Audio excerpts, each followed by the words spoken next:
You are listening to the Novel Writing Podcast, episode 24. Grab a cup, cozy up, and let's get to writing. Today's episode is the 20th of 60 daily episodes that pair with the videos of Haley's 60-day novel writing challenge. You can watch the first 5 days of the challenge for free on Haley's YouTube channel, and the link to that is in the description.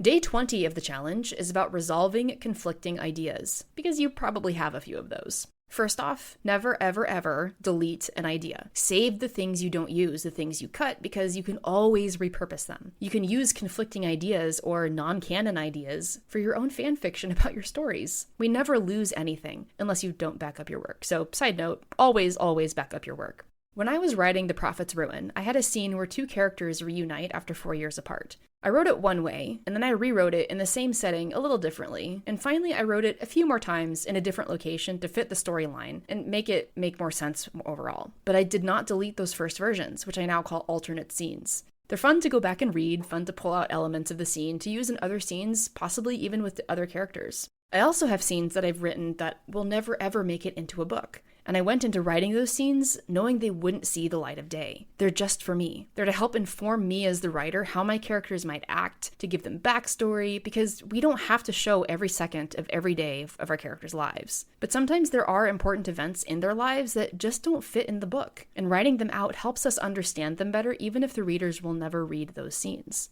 When you have truly conflicting ideas and both could work, I ask my authors this question. If both ideas worked out perfectly for the story, regardless of which one you chose, which one would you like better? In a real-life example, if you were struggling between choosing to go to school to be a doctor or a lawyer, and you were passionate about both, but also knew that either route would bring you a fulfilling life and career, which would you choose?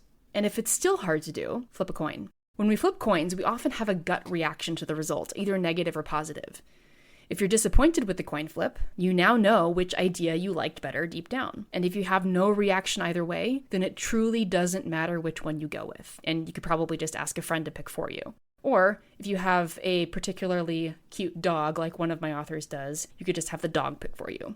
Stephen King may say to kill your darlings, but really, I just think of it as putting those darlings on ice, or making clones of them to pamper and write how you want to write, since they may not end up published down the line anyway. That is it for this companion episode to Resolving Conflicting Ideas. Thanks for joining me today, and I will see you tomorrow for day 21. Thanks for listening to the Novel Writing Podcast. If you're ready to stop struggling and start finishing your novel, check out the 60-day Novel Writing Challenge. It's a step-by-step program designed for solo writers to complete their first draft with clarity and focus.